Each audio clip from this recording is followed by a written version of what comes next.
सम्मानित साथियों, नमस्कार, नमो बुद्धाय, जय भीम।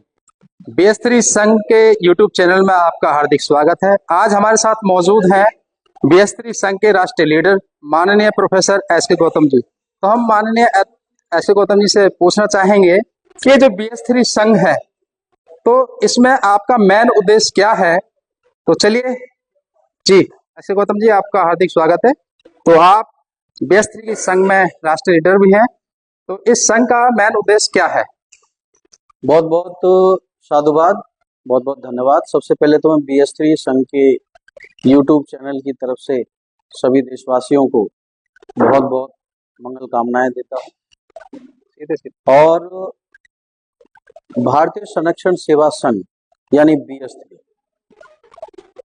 जिसके वर्तमान में राष्ट्रीय अध्यक्ष माननीय विनय बौद्ध जी हैं, उनके संरक्षण में ही आज भारतीय संरक्षण सेवा संघ बीएस3 पूरे देश में जाति मुक्त आजाद भारत के संकल्प को लेकर पूरे देश में क्रांति करने के लिए लोगों को गांव-गांव जाकर, गली-गली जाकर एकत्रित कर रहा है। मैं आदरणीय विनय बौद्ध जी का इस महत्वपूर्ण मुहिम में जो उन्होंने अपनी भूमिका निभाई है, ये संकल्प लिया है, इसके लिए उनका तहे दिल से बहुत बहुत हार्दिक अभिनंदन और आभार व्यक्त करता हूँ।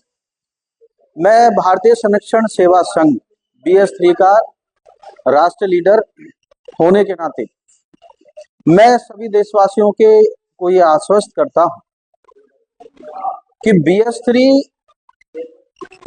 का प्रत्येक मुद्दा, बीएस3 की प्रत्येक सोच 100% हमारे महापुरुषों की विचारधारा से प्रेरित है। महापुरुषों की विचारधारा से लेस मात्र भी अलग नहीं। हजारों साल के इतिहास में जो खासकर बहुजन समाज पे जो शोषण होता आ रहा है और आज भी हो रहा है, तो उसका जो मुख्य कारण था इस देश में लोगों का बंटवारा वर्णों के नाम पे, जातियों के नाम पे। तो उससे जो है हजारों साल से एक बहुसंख्यक समाज के साथ सदियों तक उपेक्षित करके उसके साथ भेदभाव हुआ, उसे शिक्षा से दूर रखा, उसे शासन सत्ता से दूर रखा, संसाधनों से दूर रखा और ऐसा जीवन व्यतीत करने पे मजबूर किया गया जो पशुओं से भी बदतर। तो इसका जो मूल कारण था वो इस देश में लोगों का बंटवारा जातियों के नाम पर, अर्थात जाति व्यवस्था इसका मूल कारण। आज खासकर जो सबसे अंत में हमारे रहबर परम पूज्य बोधिसत्व बाबा साहब डॉक्टर भीमराव अंबेडकर,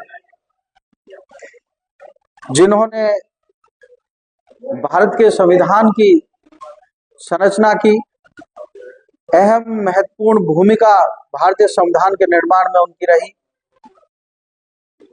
पूरा जीवन उन्होंने जाति खत्म करने के लिए संघर्ष करके बहुत कुछ बलिदान किया।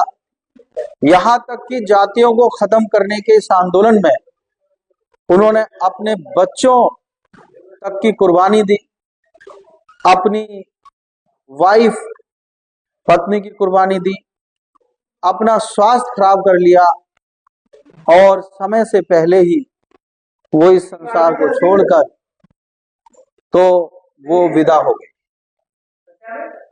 लेकिन अफसोस है कि आज इतने साल बाद भी, हजारों साल के महापुरुषों के अथक संघर्ष के बाद भी, तो ये जाति व्यवस्था ज्यों के त्यों विद्यमान है।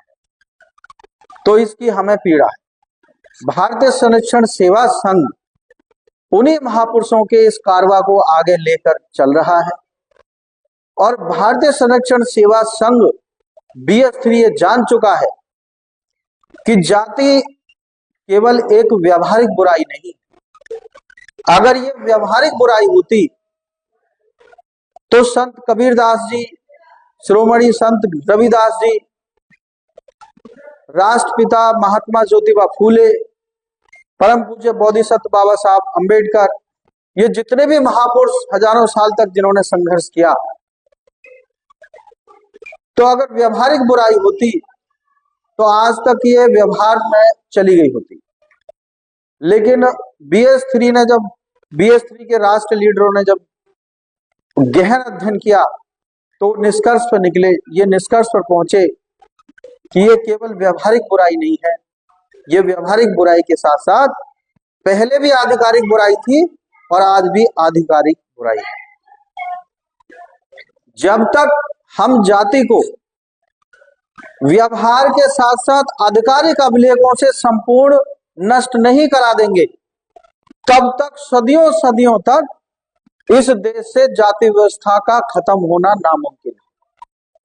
ये हम सभी को समझना पड़ेगा। मेरा एक सवाल है जी मैं जैसे बहुजन समाज के लोगों में घूमता हूँ जी और भिन्न भिन्न जिलों में भी गया, जी तो लोग ये कहते हैं कि जो 5 या 6 या 7 हज़ार साल की जो व्यवस्था है, जातिगत व्यवस्था जो है, ये खत्म नहीं हो सकती। इसको आप कैसे खत्म कराएंगे?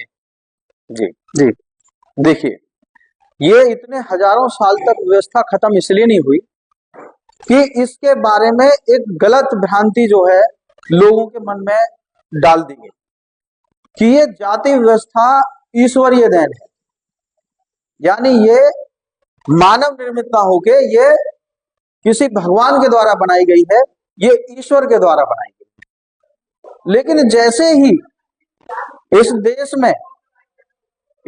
में इस जाति व्यवस्था के कारण दूसरे देशवासियों का कब्जा हुआ, ये देश गुलाम हुआ, इस जाति व्यवस्था के चलते ही कमजोर होकर ये देश समय समय पर गुलाम हुआ। तो जब गुलाम हुआ तो दूसरे देश के शासकों ने यहाँ पर शासन किया।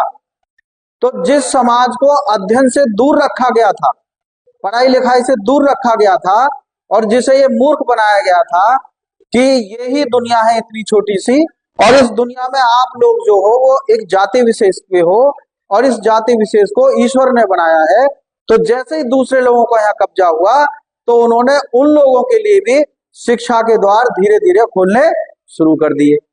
जैसे कि मुगल आए तो यहाँ की जो सामंतवादी व्यवस्था थी, तो वो अपने विद्यालयों में तो यहाँ के जो पिछड़े और शोषित लोग थे, जो जाति की वजह से जिनको बहिष्कृत किया था, तो बहिष्कृत समाज को तो यहाँ के लोग तो अपने विद्यालयों में पढ़ने नहीं दिया करते थे, उन्हें अनपढ़ी रखते थे और अनपढ़ को तो जैसा बता दोगे वो वैसे ही मानेगा।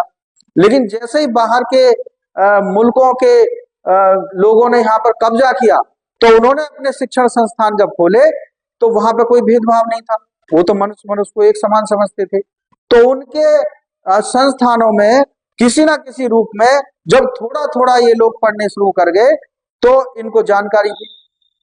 अंग्रेज मुगल आए, फिर अंग्रेज आए, तो अंग्रेजी शासन काल में भी हमारे शोषित समाज के बहुत सारे लोग पढ़े, तो पढ़े और कुछ पढ़ के विदेश भी गए, जैसे बाबा साहब भी विदेश गए। तो उन्होंने जब देखा पढ़ाई लिखाई करके, जब उन्हें मौका मिला कि अरे ये तो जो बुराई है जाति की, ये तो कहते थे ईश्वरीय है, यानी ईश्वर जैसा बना देगा वैसी उस जाति में तुम्हें रहना पड़ेगा, तो इसे बड़ी श्रद्धा से लोग मानते थे। लेकिन जब बाहर विदेशों में जाके देखा, जब इसकी सच्चाई पता चली तो ये तो कहीं है ही नहीं, ये केवल और केवल भारत में ही केवल जाति पाई जाती है। तो इसका खुलासा हो गया कि ये इसका मतलब ईश्वरीय बनाई हुई नहीं है, ये यहाँ षड्यंत्र के तहत तो इसको मानव में भेद करके एक विशेष वर्ग को शासन सत्ता पर काबिज रखने के लिए तो इस व्यवस्था का जो है निर्माण किया गया। तो जब लोगों को पता चला तो आज उसे खत्म करने के लिए धीरे धीरे जो प्रयास किया गया। तो प्रयास करने के बाद जब आखिरी पड़ाव भी आया है, अब इस समय 21वीं सदी में जब आखिरी पड़ाव भी आया है, तो अब हर व्यक्ति समझ गया है कि जाति ईश्वरीय निर्मित नहीं है, ये मनुष्य द्वारा निर्मित है और इसे खत्म करना संभव है, इसे खत्म किया जा सकता है। जो पूरे विश्व में जातियां नहीं है तो भारत देश में भी जाति को खत्म किया जा सकता है। तो इसलिए BS3 का निर्माण हुआ। और BS3 आधिकारिक तौर पे सभी अभिलेखों से इसे खत्म करके और भारत को जाति मुक्त आजाद भारत बनाने के लिए दृढ़ संकल्पित है। सर, आप जिस आजादी कोड बिल की बात करते हैं जी तो लोगों में आज चर्चा है, मैं जाकर सुनता हूँ, तो जो कोड बिल है आपने जो बनाया है उसमें आपकी क्या क्या मांगे हैं और वो किस तरीके से हम भारत सरकार से मनवा सकते हैं? जी, ये बहुत अच्छा सवाल है।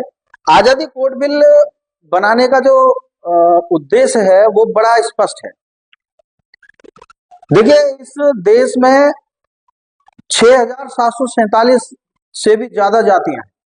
मूलतः इतनी जातियों की गणना हो चुकी है। तो 6,747 जातियां का मतलब है कि अगर हम 140 करोड़ या 150 करोड़ लोगों की पॉपुलेशन मान लेते हैं पूरे देश में, तो अगर 6,747 से उसको भाग दे दिया जाए तो ये संख्या लाखों में आएगी। यानी हम कोई भी जाति ये नहीं कह सकती कि हम बहुसंख्यक हैं। यानी हर एक जाति अपने आप में इस देश में अल्पसंख्यक है, और अल्पसंख्यक कभी भी देश और शासन सत्ता पे पूर्ण रूप से शासन नहीं कर सकते।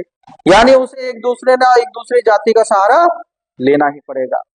तो यही कारण है कि यहाँ पे जाति व्यवस्था के चलते तो प्रत्येक जाति का व्यक्ति ये सोचता है कि अगर मैं शासन सत्ता पे आ गया हूं तो मैं कोशिश करूं कि मेरी जाति के लोग ही हर जगह भर्ती हो, मेरी जाति के लोग ही आगे बढ़े, मेरी जाति के लोगों को ही मौका मिले। तो ऐसा अगर होता रहा तो यहाँ पे अव्यवस्थाएं निरंतर बढ़ती रहेंगी और ये देश कभी भी विकसित राष्ट्र नहीं बन सकता। तो इसी परेशानी को देखते हुए तो हमने आजादी कोड बिल का निर्माण किया। आजादी कोड बिल का मैं पूरी परिभाषा बताऊंगा तो वीडियो बहुत लंबी हो जाएगी। मैं इसकी मूल भावना बता देता हूँ। आजादी कोड बिल जब इस देश में लागू हो जाएगा तो यहाँ जातिगत जो भेदभाव होता है तो वो बिल्कुल समाप्त हो जाएगा। यानी शासन सत्ता में किसी भी जाति का, किसी भी धर्म का, किसी भी पंथ का कोई भी व्यक्ति अगर शासन सत्ता में पहुंच भी जाता है तो आजादी कोड बिल लागू होने के बाद उसकी मजबूरी हो जाएगी कि वो एक तरफा निर्णय नहीं ले सकता। उसकी मजबूरी हो जाएगी, उसके बाद कोई विकल्प ही नहीं बचेगा कि उसे देश के लिए काम करना पड़ेगा। फिर किसी एक व्यक्ति या विशेष समाज या एक समुदाय के लिए वो चाहकर भी काम नहीं कर सकता। ऐसी बाध्यताएं लग जाएंगी आजादी कोड बिल लागू होने के बाद। तो भारतीय संरक्षण सेवा संघ ने ये संकल्प कर लिया है कि हम इस देश में राजनीतिक परिवर्तन के चक्कर में ना पड़ के तो एक ऐसा समाधान लेके आए हैं कि हम आजादी कोड बिल को लागू करा के तो शासन सत्ता में कोई भी रहे तो इस देश में रहने वाले प्रत्येक व्यक्ति को समान न्याय, समान अधिकार, समान शिक्षा, समान रोजगार, उस हर व्यक्ति को समान दृष्टि से वो देखने पे मजबूर हो जाएगा। तो आजादी कोड बिल जिस दिन लागू होगा उस दिन ये देश जाति मुक्त आजाद भारत, अखंड भारत, समतामयी अखंड भारत बनेगा। बहुत बहुत धन्यवाद आपका। जी, बहुत बहुत शाबाश।